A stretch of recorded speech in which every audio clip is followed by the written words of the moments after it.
Bon, tout le monde veut intégrer l'IA dans sa boîte, mais sans une bonne stratégie data, c'est mission impossible. Et c'est justement ce dont on parle ici, la data, de manière concrète et appliquée, pour comprendre ce qu'elle transforme vraiment dans une entreprise. Ce format, 99 problèmes, on le publie 2 fois par mois et avec des entrepreneurs comme Hugo, Maël, Simon ou Sylvain, on échange sur des problèmes réels et sur la façon de les comprendre puis de les résoudre. Moi, c'est Fabien, data scientist et cofondateur de Tizi. Je vous partage des méthodes, des outils, des astuces et surtout de la clarté pour construire une stratégie data robuste qui ouvre de nouvelles portes.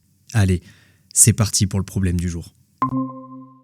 La question du jour, mon cher Hugo, c'est pourquoi les dirigeants n'utilisent pas les dashboards de leurs outils comptables ?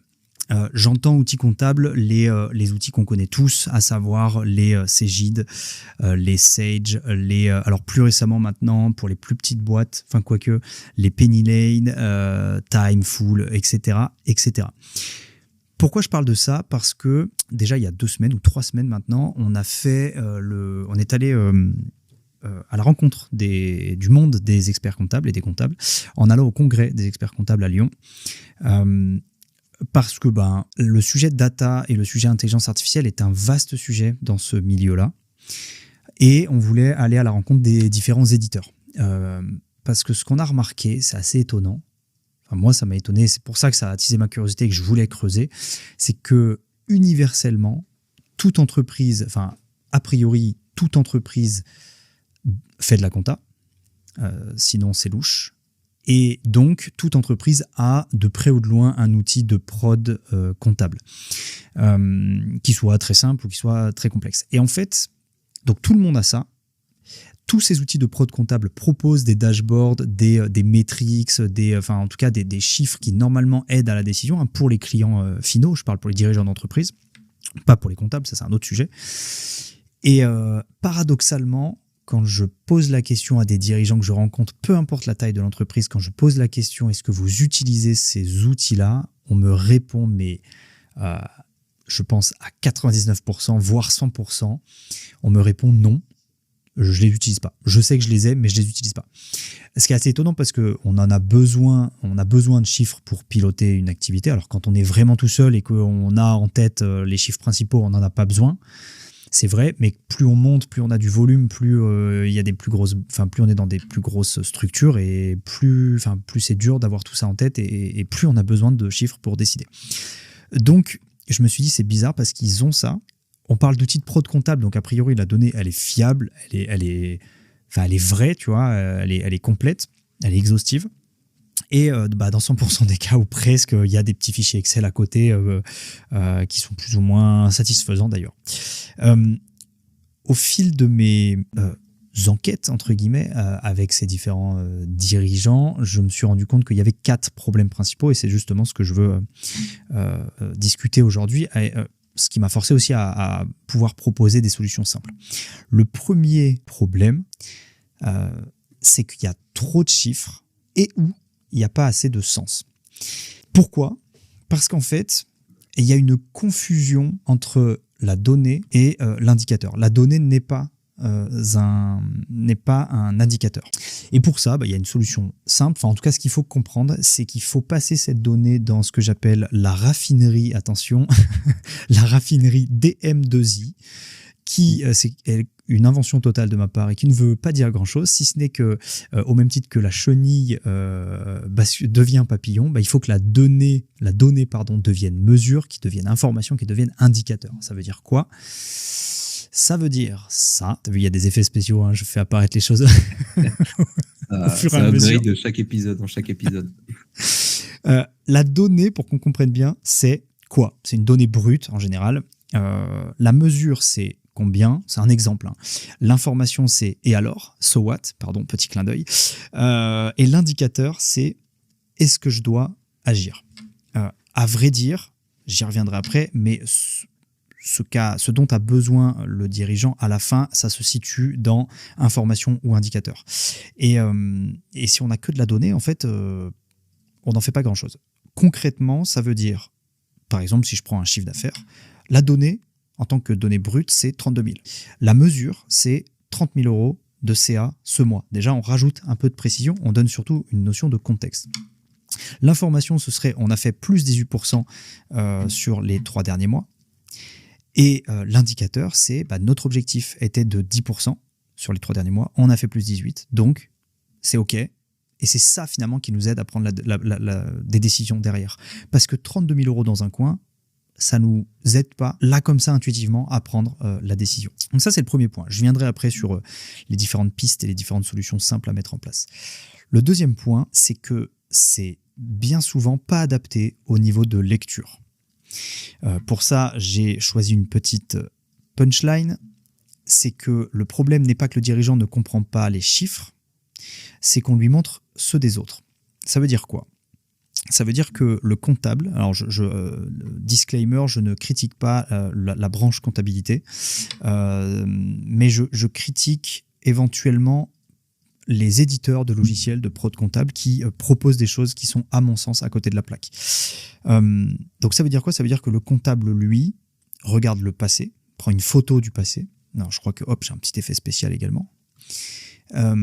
Tandis que la direction d'entreprise, le dirigeant d'entreprise ou le directeur commercial ou peu importe, en tout cas celui qui a besoin de chiffres pour prendre des décisions, lui, il cherche une boussole. En fait, il a besoin non pas de l'exactitude d'un chiffre et de savoir qu'il y a eu telle facture de 3,40 € à McDo au mois de mars.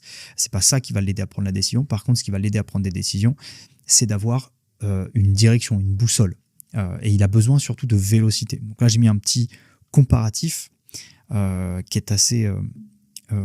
qui fait sens, c'est que la production comptable, donc les logiciels de production comptable, regardent ce qui a été fait, produisent une photo, cherchent la véracité et a besoin d'exhaustivité et de précision. Ce qui du coup est assez contradictoire avec ce que cherche le dirigeant, parce qu'il cherche à savoir ce qui va arriver, il cherche une boussole, il cherche du sens et de la direction, et il a besoin de vélocité. Donc voilà, deuxième problème, pas adapté au niveau de lecture. Troisième problème, c'est un problème de confiance, c'est qu'il n'y a pas toujours de cohérence entre les sources. Une autre punchline que je propose, c'est que quand les chiffres ne racontent pas la même histoire, on arrête d'y croire. L'exemple, j'ai pris ça au pif, c'est que quand on a le CRM qui indique 312 000 € de chiffre d'affaires sur une période donnée et que le logiciel de prod il indique 280 000 € et qu'en fait la compta elle nous annonce 265, alors ça c'est un cas assez fréquent, il n'y a pas autant d'écart type en général, mais c'est quelque chose qui arrive assez souvent parce que ça dépend à quelle période on rattache le chiffre d'affaires tout simplement, et les règles de calcul en fait sont pas tout à fait les mêmes, la manière dont c'est calculé n'est pas toujours la même chose, sauf que on n'a pas le temps de creuser pourquoi on a cet écart, etc. Donc en fait dès lors où on n'a pas la même info, dès lors où ça justement raconte pas les mêmes histoires, en fait on n'apporte pas la confiance qu'on devrait y apporter. Ce qu'on dit souvent, c'est que dès qu'il y a discussion sur la source, on arrête d'avoir des discussions sur le sens. Or, ce qui nous intéresse, c'est d'avoir des discussions sur le sens et pas sur les sources. Et enfin, le quatrième point, qui est peut-être le plus simple et le plus anecdotique, là, je voulais le cacher ça. C'est qu'un dashboard qu'on ne regarde pas, c'est un tableau décoratif. Pourquoi j'ai ramené cette histoire-là ? Je ne sais pas si tu l'as lu, on en avait parlé ensemble. Ouais. Ce fameux best-seller Atomic Habits, qui en français doit être Un rien peut tout changer, je crois. Bref, je me rappelle plus. Mais en gros, très souvent, et ça c'est presque le plus simple, c'est qu'un dashboard c'est qu'un outil, c'est quelque chose de passif, et il faut créer l'habitude d'aller le chercher, d'aller le voir. Alors à condition, c'est pour ça que je l'ai mis en 4 points, en quatrième point, c'est qu'à condition que tout soit bon au-dessus, mais même si on a un outil qui nous donne les chiffres dont on a besoin, si on va pas le chercher, si on crée pas l'habitude d'aller le voir, ça ne nous aidera pas énormément. Et très souvent, on arrive à avoir l'habitude qu'on vient de se créer. Or là, l'outil de production comptable, il se greffe à nous, et si on ne fait pas l'effort de nous-mêmes le greffer à une de nos habitudes, de le regarder une fois par semaine, une fois par mois, ou peu importe, ça ne sert pas à grand-chose. C'est presque le plus anecdotique, mais ça n'en demeure pas moins important, parce que c'est une bonne base qu'il est important de répéter. Le petit résumé de tout ça, je l'ai mis là, et ce que je préconise, qui est hyper bête, mais qui, là encore, mérite d'être répété, c'est que pour répondre à la problématique de il n'y a pas assez de sens, il y a beaucoup trop de chiffres.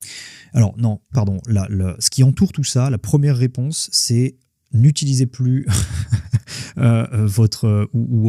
ne cherchez pas à l'utiliser, votre outil de prod comptable ça n'est pas et ça ne sera jamais, et pour en avoir testé beaucoup, ça n'est pas un outil pour prévenir l'avenir, ça n'est pas un outil, ou alors j'aimerais qu'on me prouve le contraire, mais que ce soit les très gros ou que ce soit les petits jeunes challengers type justement Time, Full, etc., et qui pourtant dépoussièrent bien la profession, ils sont côté comptable, ils sont pas côté client, côté dirigeant. Donc voilà, le premier truc déjà que je peux dire, c'est qu'il faut à mon avis oublier cette idée d'utiliser ces dashboards-là. Il vaut mieux créer ses propres dashboards, quitte à ce que ce soit des Excel extrêmement simples. Mais pour régler le problème de il y a trop de chiffres, il n'y a pas assez de sens, là, ce que je dis souvent, c'est qu'il faut repartir de la finalité. Il faut repartir de la fin.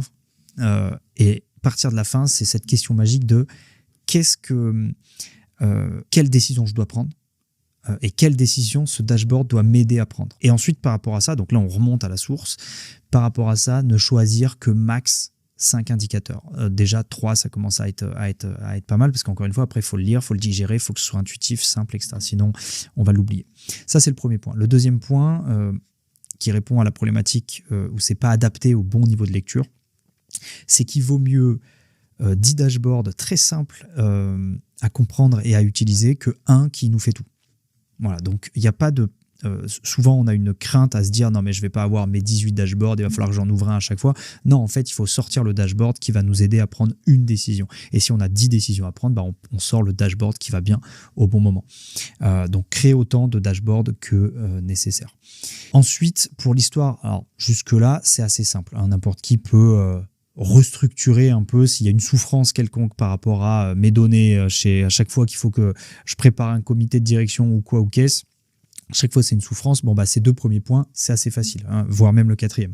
Le 3e, c'est presque le plus compliqué, parce qu'il n'y a pas de mystère quand il y a de l'incohérence entre les sources. Il y a 2 choses. D'une part, il faut documenter. Il faut documenter les règles de calcul, parce que très souvent, ce qui se passe, c'est qu'on a des données, mais on ne comprend pas comment on arrive à avoir ces données. Et donc, dans le doute, on se dit « Ok, j'ai pas confiance, donc je m'en sers pas ». Alors que tout s'explique. Ça s'explique forcément. Et donc, des fois, il est plus pertinent d'accepter une donnée fausse en comprenant d'où vient le delta, parce qu'on peut quand même l'exploiter à ce moment-là. Alors ce que je dis là, c'est vrai pour du chiffre d'affaires, etc., mais ça peut être vrai également, et on a eu le cas il n'y a pas très longtemps, pour une notion d'inventaire. Quand il y a un logiciel de gestion de stock qui nous indique qu'il reste 1000 stocks à l'instant T, et qu'il y a 200 stocks qui est réservé, et que donc on devrait être à 1000 moins 200, sauf qu'en fait il nous affiche 900. Et là on se dit mais je comprends pas, parce que 1000 moins 200 ça fait pas 900. Et il y a une raison à ça, et donc il faut chercher à comprendre quelle est la règle de calcul. Est-ce qu'il y a de la prédiction, est-ce que je ne sais quoi, mais en tout cas il faut comprendre la règle de calcul et la documenter. Ça, c'est très important. Et ensuite, là, il n'y a pas de secret, c'est un aspect plus technique des choses, c'est qu'il faut automatiser, parce que souvent, ce qui se passe aussi dans les problèmes de cohérence, c'est que les données sont consolidées, sont agrégées à la main, parce qu'il nous manque, parce qu'on a des données sur un logiciel A, sur un logiciel B, etc. Ça, on l'avait vu la dernière fois. Ce qu'il faut faire, c'est centraliser cette donnée, sauf que le faire à la main manuellement, c'est vecteur d'erreur, c'est source d'erreur, donc il faut l'automatiser. Et donc, il y a de plus en plus de logiciels maintenant qui permettent de le faire, comme N8N, comme Make, etc. Mais c'est quand même du temps, il faut s'y connaître en automatisation. Souvent, il y a un petit peu de développement à faire. Donc, à la rigueur, c'est peut-être la partie la moins accessible et qu'il faut faire peut-être en dernier. Parce que déjà, quand on comprend les règles de calcul, on peut mettre en place des seuils de tolérance, d'erreurs, etc., etc. Et enfin, le dernier, donc ça, c'est directement issu du livre Atomic Habits. C'est simple, pour se créer une routine. Alors, ce livre, c'est une pépite, il y a peut-être 600 pages, je ne me rappelle plus exactement. Je ne peux pas le résumer en 8 secondes, mais il y a un truc important, allez, 2. Je vais en dire 2, je vais en garder 2. Un, c'est il faut que ce soit simple. Parce que si c'est rempli de friction, la bonne habitude, au début, on va se forcer, on va y arriver, et puis très vite, on va finir par chercher un raccourci parce que le cerveau humain est fait pour ça. Donc déjà, il faut faire en sorte que ce soit simple. Hein. Donc si les données, elles sont dures à mettre à jour, elles sont dures à lire, elles sont dures à comprendre, que le dashboard, il n'est pas accessible, tout ça, c'est de la friction et il faut venir tuer toutes ces frictions-là. Donc premier point, il faut que ce soit simple. Et deuxième point, ce qui marche bien, c'est d'adosser cette nouvelle habitude, de prendre l'habitude soit de lire les données, mais à la rigueur, ça souvent quand ça doit être fait, c'est fait, mais plutôt de mettre à jour, par exemple, les données, pour à la fin limiter ces problèmes de cohérence, etc., quand il faut soit les consolider, soit les enrichir ou que sais-je encore. Donc, adosser ces nouvelles habitudes, au pluriel, presque, à des habitudes déjà en place, des routines déjà en place. Si il faut que je mette à jour une fois par mois mon dashboard de succès commercial et que c'est un Excel qui vit dans un coin tout seul et que chaque mois je fais l'effort de le ressortir et que chaque mois je me rappelle plus trop ce que j'ai saisi le mois d'avant, ce qu'il faut que je saisisse aujourd'hui, etc., ça risque d'être fait pour être fait et ça sera pas pertinent. À l'inverse, si je prends l'habitude de remplir progressivement ce même fichier chaque fois que je gagne une affaire, plutôt que de me dire simplement faut que je remplisse ce fichier chaque fois que je gagne une affaire, non, il vaut mieux que je me dise qu'est-ce que je fais déjà chaque fois que je gagne une affaire. Potentiellement, je télécharge le devis signé et je le mets dans un dossier. Je rajoute automatiquement ma nouvelle routine d'aller remplir une nouvelle info dans un fichier au moment où je récupère ce devis et que je le mets dans le dossier client. Je crois que j'ai tout dit. Bien sûr, je pourrais aller bien plus loin. Là, l'objectif, c'est d'aborder ce sujet en un quart d'heure, 20 minutes max. Il y aurait beaucoup d'autres choses à dire. Je terminerai peut-être, parce que j'aime beaucoup les punchlines, comme tu le sais. Je terminerai peut-être donc avec une énième punchline qui est que je vais l'écrire. Tiens, attends. Parce que c'est vrai que je ne l'ai pas écrit. Attends, j'ai pas réussi. Là, les effets spéciaux sont pas terribles. Hop. Un dashboard, parce que c'est de ça dont il s'agit, ce n'est pas un outil de reporting, c'est un outil, et c'est très poétique ce que je vais dire, de conversation entre la donnée et la décision. Voilà, ça c'est du Victor Hugo. Qu'est-ce que ça t'inspire? Je peux pas le faire là, mais drop de mic, ouais. On l'imagine. Qu'est-ce que ça t'inspire? Non, ouais, en fin de compte, tes 4 étapes, elles sont bien parce qu'elles sont claires, mais elles demandent quand même, c'est vrai, pas mal de travail au final pour le dirigeant, parce que chaque étape demande soit de la discipline dans une nouvelle habitude à prendre, soit quand même de travailler un petit peu, parce que ça demande d'une manière ou d'une autre quand même à un dirigeant d'ouvrir cette boîte noire qu'est le dashboard, pour documenter les règles, comme tu le dis, les comprendre et en même temps réussir à trouver les bonnes données. Donc, je pense que le plus important de ce que tu as dit, ça reste quand même qu'il faut réussir à trouver ces 3, 4, 5 indicateurs qui sont les plus importants, parce qu'en fait, ça va déjà prendre du temps de pouvoir en faire, de pouvoir les mettre en place correctement. Mais en tout cas, c'est un travail qui est essentiel. Après, est-ce que ça demande forcément aux dirigeants de faire ces 4 étapes tout seul? Parce que ça demande du coup quand même à la personne d'être capable de documenter les règles et de comprendre ce qu'il y a derrière, parce que sinon, il pourra finalement mal interpréter cet indicateur, non? Alors, ouais, il y a plusieurs choses dans ce que tu dis. Effectivement, ça ne veut pas dire que c'est à une personne de tout gérer. Mais par contre, alors ouais, il y a deux choses. La première chose, c'est que je pense, et je voulais presque citer Carlos Ghosn. Je me suis dit c'est improbable de citer Carlos Ghosn. T'as bien fait Sam Lamar les 2 dernières fois. Ouais, c'est vrai, c'est pour ça là je change de personnage. Mais en fait, pourquoi je veux parler de Carlos Ghosn, et je veux rebondir sur ce que tu dis en parlant de Carlos Ghosn, c'est que qu'on l'aime bien ou qu'on l'aime pas, ça a quand même été, parce qu'aujourd'hui je ne sais plus trop ce qu'il fait, ça a quand même été un grand dirigeant d'entreprise, ou en tout cas un dirigeant d'une grande entreprise. Voilà. Et en fait, il est sur TikTok, ce gars, je l'ai découvert il n'y a pas très longtemps, et depuis quelques semaines, en fait, je ne sais pas trop pourquoi d'ailleurs, il donne des conseils à la Oussama Hamar, justement, il donne des conseils de prise de décision quand on a des responsabilités. Et il dit une chose, moi, que je trouve assez pertinente, c'est une leçon, personnellement, que j'ai pris, où il dit quel est le rôle de l'intuition dans la prise de décision, quel est le rôle des données dans la prise de décision. Ou en tout cas, pas des données, mais voilà, données, mesures, informations, indicateurs. Et il dit, quand on n'a vraiment pas de données, on n'a pas le choix, on doit faire avec l'intuition. Par contre, dès lors où on a des données, l'intuition nous permet de nous faire une première idée et ensuite qu'on vient challenger avec les données. Et si les données confortent l'intuition, très bien. Si les données viennent à l'encontre de l'intuition, il faut tuer l'intuition. Il faut apprendre à se dire non, j'écoute pas l'intuition parce que les données, à condition qu'elles soient cohérentes, comprises, que ce soit pas de la donnée brute à l'arrache, parce que, encore une fois, l'interprétation des données, c'est un vrai sujet. Mais je rentre pas dans ce détail-là. Et donc, pourquoi je cite Carlos Ghosn, c'est que le premier truc à faire, le premier travail à faire, que le dirigeant doit faire, c'est faut pas rester en souffrance sur ce sujet-là. Voilà, déjà, ça, c'est le premier point, c'est que effectivement, c'est pas si simple, je suis d'accord, mais faut pas rester en souffrance par rapport à ça, et il faut pas se dire il y a quand même au moins 4 étapes, au moins. En tout cas, là, je l'ai modélisé de manière simpliste. C'est quand même du boulot, faut le faire. Donc non, je vais rester dans ma situation actuelle, je vais rester à l'intuition, je vais rester sans mes données et je vais prendre les décisions que je prendrai. Moi, personnellement, je trouve ça risqué. Encore une fois, quand on est une TPE, une mono-TPE, une micro-entreprise et qu'on est tout seul, en fait, on prend des décisions vis-à-vis de soi-même, etc. Ok. Dès lors où on commence à embarquer des gens et qu'on est responsable de ça, les décisions, elles ne peuvent pas être que intuitives. Et donc, pardon, je réponds pas vraiment à ta question, je me suis perdu comme d'hab, mais le réflexe, c'est de se dire, OK, il faut que je gère ça comme un vrai projet, en fait. C'est-à-dire, je veux me sortir de cette souffrance de j'ai des chiffres, j'ai des données, mais c'est un peu éclaté, c'est sur des Excel, ça veut pas dire grand-chose, etc., etc.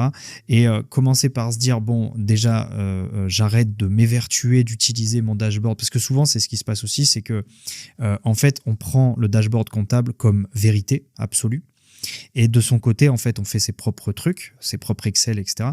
Et en fait, juste pour se rassurer, ce qui est souvent fait, c'est je les mets en face, en fait, là en face de l'autre. Et souvent, ça génère du stress parce que ça tombe jamais, en fait. Parce que comptablement, déjà, il y a toujours 3 mois de retard. Alors, dans le meilleur des cas, il n'y a qu'un mois de retard, sauf qu'on a besoin d'avoir les chiffres d'il y a de la semaine dernière, quoi. Donc, pardon, est-ce que tu peux répéter Je me suis tellement perdu que j'ai perdu ce que tu disais.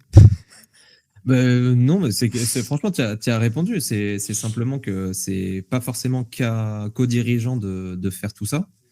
Ça demande aussi quand même une discipline, mais ça. De toute façon, c'est ce que tu dis, c'est que un dirigeant, il a besoin de faire ça dans le sens où il a besoin de voir l'avenir. Il a besoin d'être capable d'aller plus loin qu'un comptable qui, lui, est justement là pour clôturer une session d'une semaine, d'un mois, de 3 mois. Et le dirigeant, il a besoin de voir l'avenir. C'est comme ça qu'il restera concurrentiel. Donc ouais, non, tes étapes, elles sont claires, mais ça demande un gros travail. Après, est-ce que pour toi, justement, il y a certaines étapes qui sont possibles d'être déléguées et qui peuvent quand même se raccrocher à déjà de la data qu'on a ou même un dashboard qu'on n'utilise pas pour le moment, mais qui peut, in fine, si on le retravaille et qu'on passe par ces étapes, être réellement utile? Oui, parce qu'en fait, je vois ce que tu veux dire quand tu dis ça demande du boulot. Effectivement, ça demande d'être traité à sa juste valeur. C'est plutôt ça. C'est-à-dire qu'on ne peut pas se dire en 1 heure, je remets tout d'aplomb et c'est nickel. Ça n'existe pas, effectivement.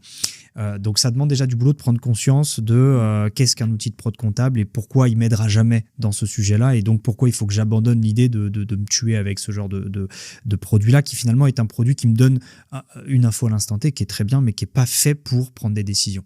Ça me fait juste état de la situation. Et ensuite, si on le considère comme un projet, le dirigeant d'entreprise, c'est pas à lui de faire tout ça, forcément. Lui, il doit gérer ça comme un projet, donc définir des directives par rapport à ça et se dire, on va à partir de là se poser les bonnes questions de quelle décision et inciter les gens à se poser les bonnes questions de quelle décision ce dashboard ou en tout cas cet indicateur doit m'aider à prendre. Quel dashboard on doit créer, puis ensuite, c'est un projet comme un autre. Tu distribues les cartes à qui doit faire les tâches. Pour moi, il y a quasiment tout qui peut être fait tout seul, même s'il n'y a pas de compétences en data plus que ça. Parce qu'en plus de ça, un débat que j'ai souvent sur la partie règles de calcul, et que j'ai eu au congrès des experts comptables, c'est que pour les experts comptables, pour les comptables, il y a qu'une seule manière de calculer, si je schématise. Mais globalement, il n'y a qu'une seule manière de calculer parce que c'est très codifié. Sauf que pour un dirigeant, non. pour un dirigeant, est-ce que je préfère me baser sur l'argent promis? Est-ce que je préfère est-ce que cette facture-là, elle correspond à ma période de septembre ou d'octobre ou novembre? Même si je la facture maintenant, peut-être que je veux le comptabiliser sur novembre pour X raisons. Et donc, par rapport à ça, mes règles de calcul, en tant que dirigeant, c'est les miennes. Et puis, elles doivent être... Il faut que je les comprenne, il faut qu'elles soient cohérentes par rapport aux décisions que je veux prendre. Et il faut surtout que, il y ait une part d'intuition là-dedans aussi, parce que c'est ce qui me permettra derrière de prendre mes décisions. Donc, en fait, presque le plus important, c'est l'étape 3, c'est il faut comprendre les règles de calcul qu'il y a derrière. Parce qu'un chiffre, c'est ce que je disais un peu avec cette partie-là, c'est que comment on passe de la donnée à l'indicateur, il n'y a pas de Bible, en fait. Il n'y a personne qui nous dit ça. Ça, c'est à nous de faire ce travail-là. Et du coup, c'est la cohérence qu'on vient y mettre derrière, c'est l'intuition qu'on vient y mettre derrière. Par contre, ce qui est sûr, c'est qu'une donnée, c'est une donnée. Et c'est pour ça qu'on dit souvent une donnée, on lui fait dire ce qu'on veut. C'est vrai, parce qu'une donnée brute, c'est rien. Et ça ne nous permet pas de prendre aucune décision. C'est rien. Il faut l'interprétation entre les deux. Donc pour moi, ça, c'est presque le plus important. Ça et l'étape 3, justement, de prendre conscience de ça. Ça paraît être une évidence, mais en vrai, le sujet data, finalement, c'est pas si évident. Dans beaucoup de boîtes, il y a beaucoup alors pas forcément des dirigeants, mais tous ceux qui ont besoin de prendre des décisions sur la base de chiffres, donc au final beaucoup de métiers, n'ont pas forcément ce réflexe et souvent ils transforment un indicateur en objectif aussi. Ils n'utilisent que l'indicateur en tant qu'objectif et il n'y a pas la donnée est également objectif, est également indicateur. Voilà. Et quand on est là-dessus, et que finalement c'est pas si évident. Donc en conclusion, il y a beaucoup de choses qui peuvent être faites par soi-même, facilement. Encore une fois, je ne donne pas de conseils sur la forme. Si c'est un Excel qui va bien, c'est un Excel qui va bien. Par contre, il ne faut effectivement pas éluder ce dernier truc, c'est pour ça que j'en parle, c'est que si on se force, c'est pas bon signe. Parce que si on se force à saisir des données, si on se force à bosser le sujet, ça va être compliqué. Quoi qu'il arrive, ça va y aller au forceps. Donc, en fait, tout est important. En d'autres termes. C'est la bonne conclusion. En d'autres termes, pourquoi j'ai résumé ces 4 points, c'est parce que les 4 points sont importants. Je dis que le 3 est peut-être plus important, mais en fait, non. Les 4 ensemble, en fait, c'est vraiment un modèle que j'incite tout le monde à se rappeler. Ce modèle des 4 grands piliers, ça mérite de se poser la question. Super. Et je coupe l'enregistrement. Si ce format vous plaît, pensez à le noter, le commenter. C'est tout simple, mais ça nous aide énormément à continuer et surtout, ça nous motive.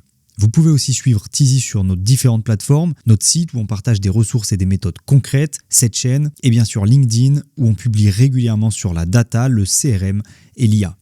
Et si vous voulez aller plus loin ou gagner du temps sur votre stratégie data, on peut tout simplement se prendre 15 minutes pour en parler ensemble. Je vous dis à la prochaine, ciao.